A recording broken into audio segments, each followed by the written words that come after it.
दोस्तों, बहुत समय पहले की बात है। किसी नगर में एक युवक रहा करता था। वह युवक बहुत ही शर्मीला था। वह इतना शर्मीला था कि जब भी उसके सामने कोई नया व्यक्ति आ खड़ा होता तो वह उससे बात तक नहीं करता था। यहाँ तक कि जिन्हें वह जानता था, पहचानता था, उनसे भी बात करने में उसे बहुत शर्माया करता था। वह उनसे भी ठीक से बात नहीं कर पाता था और अपनी इस समस्या के कारण वह खुद ही बहुत परेशान रहता था, क्योंकि वह अपने जीवन में कुछ कर ही नहीं पा रहा था। धीरे धीरे समय बीतता गया और समय बीतने के साथ साथ उस युवक की शर्माने की आदत भी बढ़ती चली गई, जिसके कारण वह अत्यधिक निराश रहने लगा, परेशान रहने लगा, चिंतित रहने लगा। उसे यह समझ नहीं आ रहा था कि वह अपनी इस समस्या से किस तरह से छुटकारा पाए। उसके घर वाले भी अब उसकी इस समस्या को लेकर बहुत चिंतित रहने लगे थे। वे सोचते थे इसका क्या होगा, यह अपने जीवन में कुछ कर पाएगा भी या नहीं। जब भी वह कहीं पर काम के लिए जाता तो लोग उसके सीधेपन का फायदा उठाते, उसे परेशान करते। वह कुछ ज्यादा कह नहीं पाता था, जिसके कारण उसे कोई कुछ भी कह देता और वहां से चला जाता है। इन्हीं सब कारणों की वजह से उसका मन कहीं भी किसी भी काम में नहीं लगता। वह हर काम को कुछ ही दिनों में छोड़ दिया करता। उसके मन में बहुत कुछ चल रहा था। उसके मन में विचारों के तूफान उठ रहे थे। वह सबसे बहुत कुछ कहना चाहता था, लेकिन अपनी इस आदत के कारण वह किसी से कुछ नहीं कह पा रहा था। वह अंदर ही अंदर घुटता जा रहा था। सारे विचार, सारी बातें उसके मन में ही दबी पड़ी थी, लेकिन कभी भी वह किसी से भी अपने मन की बात नहीं बताता था। जब छोटा सा बच्चा था तब उसे लोग बहुत पसंद करते थे। उसकी इस आदत को भी लोग सराहते थे, लेकिन इसी आदत की वजह से जब वह बड़ा हो गया, युवा हो गया, तो इसी आदत के कारण उसे अपना जीवन जीने में भी अत्यधिक परेशानियां उठानी पड़ रही थी और वह युवक भी अपनी इस गलती के कारण बहुत परेशान रहता। अपनी इस एक आदत से छुटकारा पाना चाहता था। वह चाहता था कि वह लोगों से अपने मन की बात खुलकर कह पाए। जो कुछ करना चाहता है, जो कुछ कहना चाहता है, वह सबसे वह खुलकर कह सके, कर सके। लेकिन जब भी कोई दूसरा उसके सामने आता तो उसकी जुबान मानो खुलती ही नहीं। यहाँ तक कि वह अपने माता पिता के सामने भी ठीक से बात नहीं कर पाता था। केवल उसके कुछ मित्र थे जिनसे वह अपने मन की बात कर पाता था। जब भी वह किसी बात का जवाब देता तो लोग उसकी हंसी उड़ाते थे, उसका मजाक बनाते। लोग कहते हैं कि आज तो तेरे मुंह में भी जबान आ गई है। यह समस्या दिन ब दिन बढ़ती चली जा रही थी और इस समस्या के कारण अब उसके पिता भी अत्यधिक चिंतित रहने लगे थे। वह चाहते थे कि उनका बेटा भी दूसरों के सामने अपने मन की बात रख सके, लेकिन एक दिन जब अपने उस बेटे को दूसरों के सामने शर्मिंदा होता हुआ देख रहे थे, तभी उन्हें बहुत क्रोध आया और वह अपने बेटे को खरी खोटी सुनाने लगे। उन्होंने उसे इतना डांट दिया कि वह युवा लड़का अत्यधिक क्रोधित हो गया और वहां से बिना कुछ कहे वहां से चला गया। शाम हो चुकी थी और अब तक उनका बेटा घर नहीं लौटा था। माता और पिता दोनों बड़े ही चिंतित थे। वे अपने बेटे को वापस घर पर देखना चाहते थे, लेकिन युवा लड़का तो भागते भागते पहाड़ की चोटी पर जा पहुंचा था। वह वहां से नीचे की ओर झांक रहा था और ईश्वर से कह रहा था, हे भगवान, आपने मुझे ऐसा क्यों बनाया? लोग मेरा मजाक उड़ाते हैं, लोग मेरी हंसी उड़ाते हैं। जब मैं इस दुनिया में अपने मन की बात रख ही नहीं सकता, मैं किसी से कुछ कह ही नहीं सकता, तो फिर मैं इस जीवन को जीकर क्या करूंगा?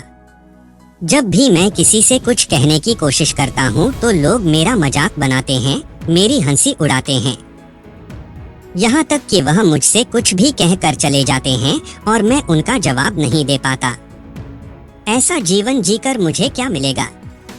इसलिए मैं तेरे पास आ रहा हूँ। इतना कहकर जैसे ही वह युवक कूदने की तैयारी कर रहा था कि तभी पीछे से आवाज सुनाई पड़ी, बेटा, जान देना तो बहुत आसान है, लेकिन इस जान को तुम वापस नहीं पा सकोगे। जैसे ही यह आवाज उसके कानों में पड़ी, वह पीछे मुड़कर देखने लगा। उसने जैसे ही पीछे मुड़कर देखा, उसने पाया कि एक बौद्ध भिक्षु उसके पीछे खड़े हैं। उन्हें देखकर वह डर सा गया और अपने कदम पीछे खींच ली और चुपचाप वहाँ पर खड़ा हो गया। अपनी आदत के कारण वह उनसे कुछ कह नहीं पा रहा था। तभी बौद्ध भिक्षु उस युवक से कहते हैं, बेटा क्या बात है? आखिर तुम यहाँ पर क्या कर रहे हो और तुम अपने इस जीवन को क्यों समाप्त करना चाहते हो? यह अनमोल जीवन बहुत कम लोगों को नसीब होता है और तुम्हें यह जीवन व्यर्थ लगता है। इस पर वह युवक कहता है, नहीं नहीं, कुछ नहीं, मैं तो बस यहाँ पर खड़ा होकर देख रहा था। तभी बौद्ध भिक्षु उस युवक से कहते हैं, बेटा मैं जानता हूँ कि तुम यहाँ पर क्या करने आए थे। तुम मुझसे कुछ नहीं छुपा सकते, लेकिन मैं चाहता हूँ कि तुम अपनी समस्या मुझसे खुद बताओ, तभी मैं उसका समाधान तुम्हें बता पाऊंगा। यदि तुम चाहते हो कि कोई तुम्हारी मदद करे तो उसके लिए पहले तुम्हें ही आगे बढ़ना होगा। यदि तुम चाहते हो कि मैं तुम्हारी समस्या का समाधान करूं तो तुम्हें मुझे अपनी समस्या बतानी होगी, वरना मैं कुछ नहीं कर सकूंगा।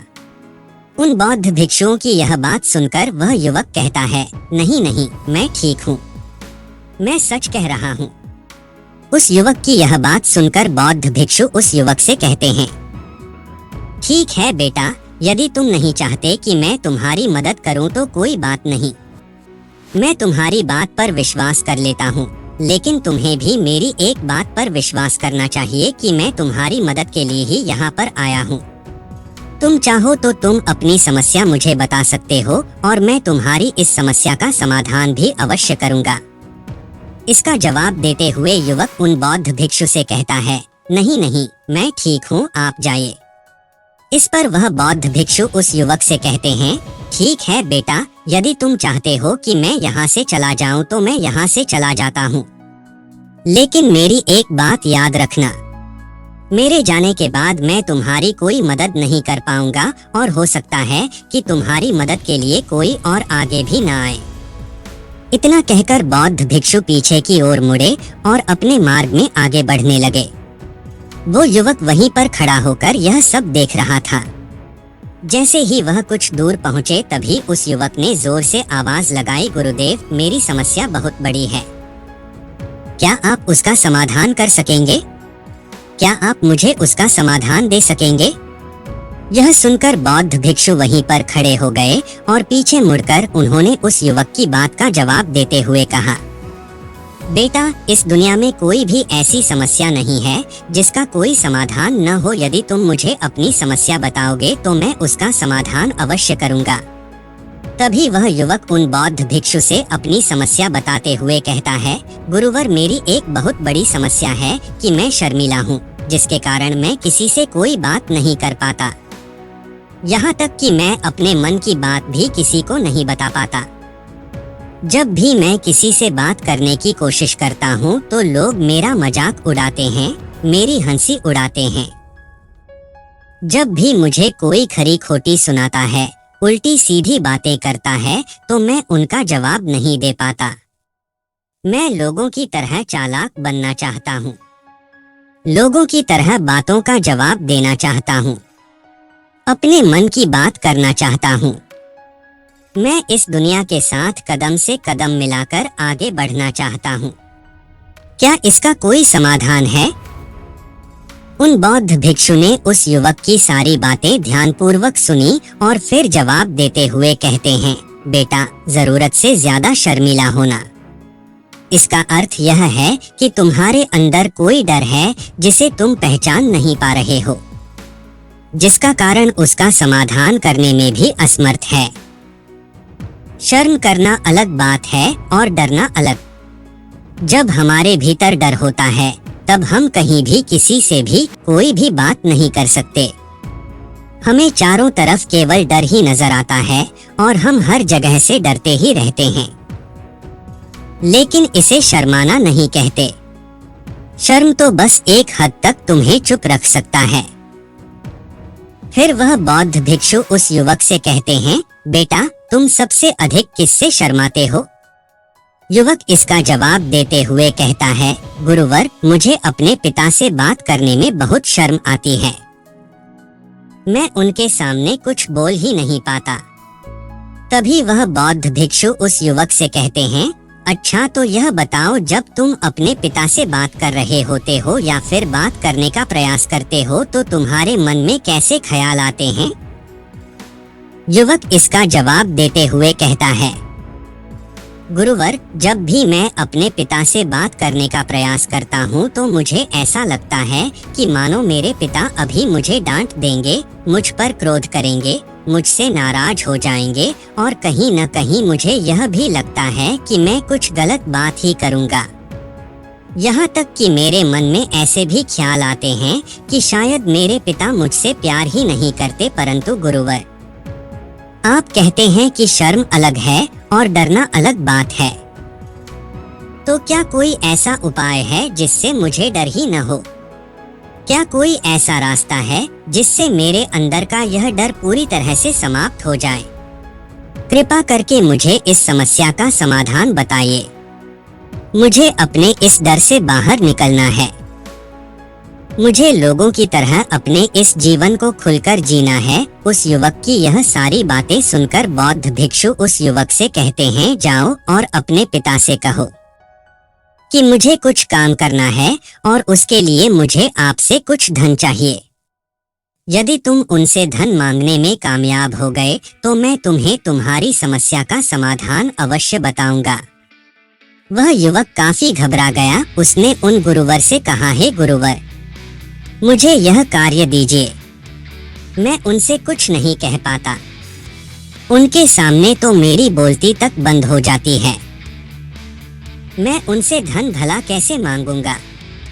यह बात सुनकर बौद्ध भिक्षु उस युवक से कहते हैं, तब तो तुम्हारी समस्या का कोई भी समाधान नहीं है और न ही तुम कभी भी अपने जीवन को खुलकर जी पाओगे। यह बात सुनकर युवक उन भिक्षुओं से कहता है, गुरुवर ऐसा न कहे, कृपा करके मुझे कोई और कार्य बताइए। कोई ऐसा कार्य जिससे मेरे अंदर का डर पूरी तरह से समाप्त हो जाए। कोई ऐसा समाधान बताइए। इसका जवाब देते हुए वह बौद्ध भिक्षु उस युवक से कहते हैं, बेटा, यदि तुम्हें अपने अंदर के डर को समाप्त करना है तो पहले तुम्हें मेरा यह कार्य करना होगा जो मैंने तुम्हें कहा है। वह युवक घबराकर काफी देर सोच विचार करने के बाद उन गुरुवर से कहता है, ठीक है, यदि आप चाहते हैं कि मैं इस कार्य को करूं तो मैं इसे करने का पूरा प्रयास करूंगा। इतना कहकर वह युवक अपने घर लौट जाता है। उसे देखकर उसके माता पिता बहुत खुश हो जाते हैं और वह युवक अपने पिता से डरते डरते कहता है, पिताजी, मुझे आपसे कुछ बात कहनी है। इस पर उसके पिता कहते हैं, बोलो क्या बात है? युवक आगे कहता है, पिताजी, मैं कुछ काम करना चाहता हूँ और उसके लिए मुझे आपसे कुछ धन चाहिए। क्या आप मुझे कुछ धन दे सकते हैं? इतना सुनकर उस युवक के पिता ने उसकी ओर ध्यान से देखा। काफी देर देखने के बाद वह खुशी से झूम उठे और तुरंत ही उन्होंने कुछ धन अपने पुत्र के हाथों पर रख दिया और कहने लगे, बेटा, इतना धन काफी है कि तुम्हें और चाहिए? इसके जवाब में वह युवक अपने पिता से कहता है, नहीं नहीं पिताजी, इतना काफी है, मैं इतने से काम चला लूंगा। वह युवक को उस धन को लेकर तुरंत दौड़ा दौड़ा उन बौद्ध भिक्षु के पास लौटा और जो धन उसने अपने हाथों में ले रखा था उसे दिखाते हुए वह कहता है, गुरुवर, जैसा आपने कहा था, मैं धन लेकर आपके पास आ चुका हूँ। मैंने अपने पिता से धन मांग लिया है। अब मुझे आप मेरी समस्या का समाधान बताओ। तभी बौद्ध भिक्षु उस युवक से कहते हैं, अरे इतनी जल्दी क्या है? अभी तो तुम्हें मेरे लिए एक और काम करना है, तभी मैं तुम्हें तुम्हारी समस्या का समाधान अवश्य बताऊंगा और यदि तुम मेरे लिए इस कार्य को पूरा नहीं कर सके तो मैं तुम्हें कभी भी तुम्हारी समस्या का समाधान नहीं बताने वाला। तभी वह युवक उन बौद्ध भिक्षुओं से कहता है, हे गुरुवर, अभी तो मैंने आपके लिए एक काम किया है, अभी आप मुझे एक और काम करने के लिए कह रहे हैं। तभी बौद्ध भिक्षु उस युवक से कहते हैं, हाँ, तुम्हें मेरे लिए एक और काम करना ही होगा। वह युवक एक बार फिर से काफी देर सोच विचार कर उन बौद्ध भिक्षु से कहता है, अच्छा ठीक है, बताइए अब मुझे क्या करना है। इसके जवाब में बौद्ध भिक्षु उस युवक से कहते हैं, जाओ और यह धन जो तुमने अपने पिता से मांग कर लाया है, इस धन को वापस अपने पिता को लौटा दो और साथ साथ यह भी कहना कि पिताजी मैं अभी काम नहीं करना चाहता हूँ, लेकिन जब समय आएगा तो मैं आपसे यह धन वापस ले लूंगा और उससे अपना काम पूरा करूंगा। यह बात सुनकर युवक एक बार फिर से ऊपर से नीचे तक पूरी तरह से कांप गया और कहने लगा, गुरुवर आप मुझे कोई और काम सौंप दीजिए, मैं उसे जरूर करूंगा। लेकिन अब यदि मैं धन लेकर उनके पास वापस गया तो वह क्या सोचेंगे मेरे बारे में? मैं तो शर्मिंदा हो जाऊंगा उनके सामने। इसलिए गुरुवर कृपया करके मुझे कोई और काम दें। तभी बौद्ध भिक्षु उस युवक से कहते हैं, बेटा जो काम मैंने तुम्हें सौंपा है तुम्हें उसी कार्य को पूरा करना होगा, अन्यथा तुम्हारी समस्या का समाधान मैं तुम्हें नहीं बताने वाला। काफी देर सोच विचार करने के बाद वह उन बौद्ध भिक्षु से कहता है, ठीक है गुरुवर, मैं वापस जाता हूँ और यह धन लौटाकर मैं अभी आता हूँ। वह तुरंत दौड़ा दौड़ा अपने पिता के पास वापस लौटा और उसने अपने पिता से कहा, पिताजी मैं यह धन अभी नहीं लेना चाहता, अभी यह धन आप मुझसे वापस ले लीजिए। जब मुझे कोई काम पड़ेगा तो मैं आपसे यह धन वापस ले लूंगा। उसके पिता ने उस युवक की तरफ घूर घूर कर काफी देर तक देखा और फिर मुस्कुराते हुए कहने लगे, बेटा मैं समझता हूँ कि किसी भी काम को शुरू करने से पहले हमें उसके बारे में जानकारी इकट्ठा करनी चाहिए, उसके बारे में समझना जरूरी है। कब, क्या, कैसे और कब तक करना है, इसके बारे में भी हमें जानकारी लेनी जरूरी है। कोई भी काम ऐसे ही नहीं शुरू किया जा सकता, उसमें हम नहीं होंगे या फिर नहीं, इसका भी अनुमान हमें लगाना पड़ता है। और जब हम इन सभी के बारे में सही जानकारी प्राप्त कर लेते हैं तभी हमें धन लगाना चाहिए। मुझे बहुत खुशी है कि तुमने यह सही निर्णय लिया है। जब तुम्हें यह समझ में आ जाए कि जो कार्य तुम करने जा रहे हो वह तुम्हारे लिए उचित है, तब तुम चाहो तो मैं तुम्हें यह धन वापस लौटा दूंगा। युवक अपने पिता से यह सारी बातें सुनकर मन ही मन बहुत प्रसन्न था। उसने यह तो उम्मीद तक नहीं की थी कि उसके पिता हंसकर उसे इस तरह से सारी बातें समझाएंगे।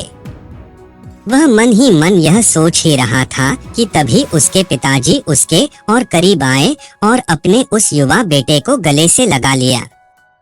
जैसे ही उसके पिता ने उस युवक को गले से लगाया उसको बहुत अच्छा महसूस हुआ। उसका आत्मविश्वास, उसका हौसला और बढ़ता गया। उसके बाद युवक वापस उन गुरुवर के पास लौटा और कहने लगा, गुरुवर जैसा आपने कहा था मैंने बिल्कुल वैसा ही किया है। मैंने धन अपने पिता को वापस कर दिया है। अब तो कृपया करके मुझे मेरी समस्या का समाधान बता दीजिए। तभी बौद्ध भिक्षु उस युवक की तरफ देखकर मुस्कुराते हैं और इस युवक से कहते हैं, बेटा इतनी जल्दी क्या है, अभी तो तुम्हें मेरे लिए एक और काम करना ही पड़ेगा। वह युवक कहता है, महाराज आप आखिर मुझसे बार बार इस तरह से काम क्यों करवा रहे हैं? क्या आपके पास मेरी समस्या का कोई समाधान नहीं है? कहीं आप मुझे बेवकूफ तो नहीं बना रहे? जिस तरह से लोग मुझे बेवकूफ बनाते हैं, क्या आप भी मेरे साथ वही तो नहीं कर रहे? आपने कहा जाओ अपने पिता से पैसे मांग कर लाओ। मैंने पैसे मांग कर लाया।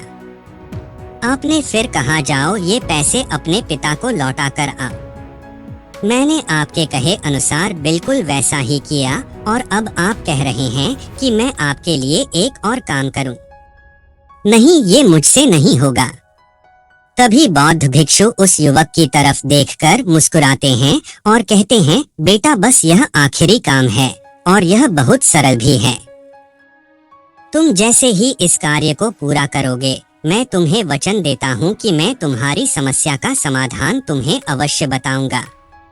इस पर वह युवक फिर से एक बार सोच विचार करता है और उन बौद्ध भिक्षु से कहता है, ठीक है, लेकिन यह आखिरी काम जो मैं आपके लिए करूंगा, बताइए मुझे क्या करना है।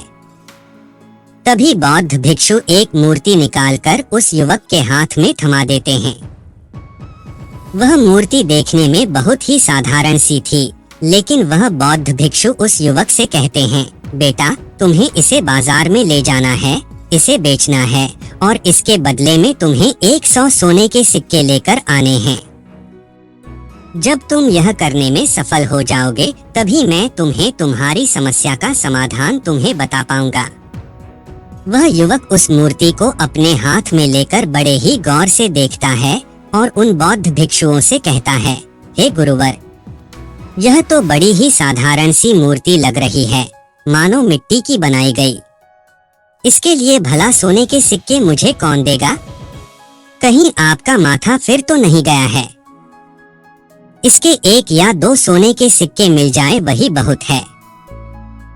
लेकिन इसके लिए सोने के सिक्के कोई नहीं देगा। तभी बौद्ध भिक्षु उस युवक से कहते हैं, बेटा, मैंने जो तुम्हें काम सौंपा है, यदि तुम उसे पूरा करोगे तभी तुम्हें तुम्हारी समस्या का समाधान मिल पाएगा। अन्यथा तुम चाहो तो अपने घर लौट सकते हो, फिर से वही अपने पुराने जीवन में, जहां लोग तुम्हारा मजाक बनाते हैं, लोग तुम्हें डराते हैं, सताते हैं। तुम्हें यहाँ अपने डर को निकालने में तुम्हारी मदद कर रहा हूँ। तुम मेरे यहाँ काम करके अपने डर को धीरे धीरे भगा पाओगे। मेरे इस काम को पूरा कर दो, तुम्हें सब समझ आ जाएगा।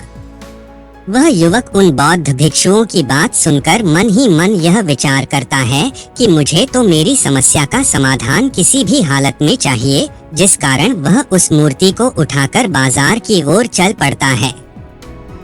बाजार पहुंचकर वह एक जगह चुपचाप उस मूर्ति को लेकर खड़ा हो जाता है और इंतजार करने लगता है कि कोई आएगा और उसे उस मूर्ति के बारे में पूछेगा और तब वह उस मूर्ति के लिए सोने के सिक्के की मांग करेगा।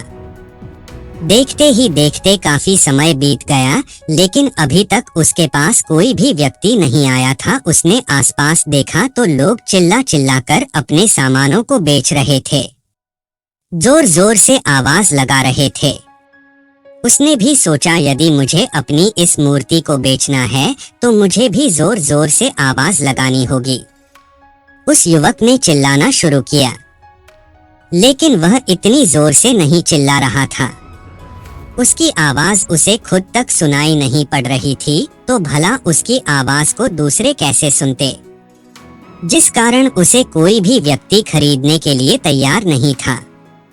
धीरे धीरे शाम का समय हो चुका था और उस व्यक्ति को यह डर था कि कहीं वह बौद्ध भिक्षु वहां से कहीं चला न जाए, अन्यथा उसे उसकी समस्या का समाधान कौन देगा। यह सोचकर उसने जोर जोर से आवाज लगानी शुरू की कि 100 सोने के सिक्के में यह मूर्ति ले लो। उसकी आवाज सुनकर लोग उसके पास आने लगे और उससे यह सवाल करने लगे, इस मूर्ति में ऐसा क्या है जो तुम इसके लिए सोने के सिक्कों की मांग रहे हो? इसके अंदर ऐसा कुछ तो खास होगा ही। युवक काफी देर सोच विचार कर उस युवक से कहता है, नहीं नहीं, मुझे कुछ नहीं पता, मैं तो बस यह मूर्ति यहाँ पर बेचने आया हूँ। तभी उसमें से एक युवक उस युवक से कहता है, अगर ऐसी बात है तो इस मूर्ति को कोई नहीं खरीदने वाला। आखिर इस मूर्ति में ऐसा क्या खास है जिसके लिए तुम सोने के सिक्के की मांग कर रहे हो? यह तो तुम्हें बताना ही पड़ेगा। धीरे धीरे कई लोग उसके पास आए और सभी ने बस एक ही सवाल किया, आखिर इस मूर्ति में ऐसा क्या खास है? ऐसी क्या बात है जिसके लिए तुम सोने के सिक्के की मांग कर रहे? उस युवक ने उससे बातचीत की, उन्हें समझाने की कोशिश की, कई प्रयत्न किए, लेकिन कोई भी उस मूर्ति को सोने के सिक्के देकर खरीदने के लिए तैयार नहीं था। वह निराश हो गया। उसे कुछ समझ नहीं आ रहा था कि वह क्या करे। तभी बाजार में उसने देखा कि कुछ लोग अपने सामानों की खासियत बता रहे हैं। उसे बेचने के लिए उसकी खास खास बातों के बारे में लोगों को समझा रहे हैं। यह देखकर उसने भी सोचा कि मुझे भी इस मूर्ति की कुछ खासियत लोगों को बतानी है। उसने फिर एक बार जोर जोर से आवाज लगानी शुरू की, समस्या का समाधान निकालने वाली मेरी गुरु की इकलौती मूर्ति, जो इस दुनिया में केवल एक ही है, जिसके पास भी यह मूर्ति होगी उसके घर में कोई समस्या नहीं होगी। यह मूर्ति उस समस्या का समाधान तुम्हें अवश्य बताएगी। यह सुनकर लोग उसके पास पहुंचने लगे और उसे यह सवाल करने लगे, क्या सच में यह मूर्ति जिसके पास होगी उसके पास कोई समस्या नहीं होगी? क्या सच में यह सभी समस्याओं का समाधान करती है? उसका जवाब देते हुए युवक कहता है, हाँ, सभी समस्याओं का समाधान कर देती है। यदि आप इस मूर्ति को ले जाते हैं, आपके घर में कोई भी समस्या होगी तो उसका समाधान यह आपको अवश्य बताएगी। चाहे कोई भी समस्या हो, कैसी भी समस्या हो, कैसी भी परिस्थिति हो, आपको इसका समाधान अवश्य मिलेगा। इतना सुनने के बाद अब वही एक मूर्ति सबको चाहिए थी। उस मूर्ति के दाम लगाने लगे। कोई उसे 200 सोने के सिक्के तो कोई 400, कोई 6-7 तो कोई 1000 सोने के सिक्के देने के लिए तैयार था। उस मूर्ति की कीमत लगातार बढ़ती जा रही थी। जैसे जैसे लोगों को पता चलता जा रहा था कि यह मूर्ति लोगों की समस्या का समाधान करती है, लोग उसे किसी भी कीमत पर खरीदने के लिए तैयार हो गए थे। अब वह युवक भी आत्मविश्वास के साथ और जोर से चिल्ला रहा था, लोगों को उस मूर्ति के बारे में समझा रहा था, बता रहा था। अब उसके मन में कोई डर नहीं था। वह लोगों को उस मूर्ति के बारे में पूरे आत्मविश्वास के साथ बिना घबराए उस मूर्ति की खासियत बताने में लगा हुआ था, जिसके कारण लोग उस पर भरोसा कर रहे थे और वह भरोसा लोगों की नजरों में नजर भी आ रहा था। जैसे जैसे अंधेरा होता गया, लेकिन लोगों की भीड़ मानो कम होने का नाम ही नहीं ले रही थी। लोग उस मूर्ति को खरीदना चाहते थे। उस युवक ने जोर से आवाज लगाई कि मुझे क्षमा करें, यह मेरे गुरु की मूर्ति है और मैं इसे बेचना नहीं चाहता।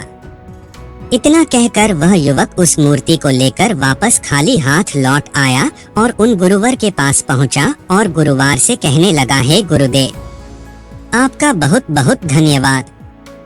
इस मूर्ति ने मेरी समस्या का समाधान कर दिया। मुझे समझ में आ गया कि मेरी क्या समस्या थी।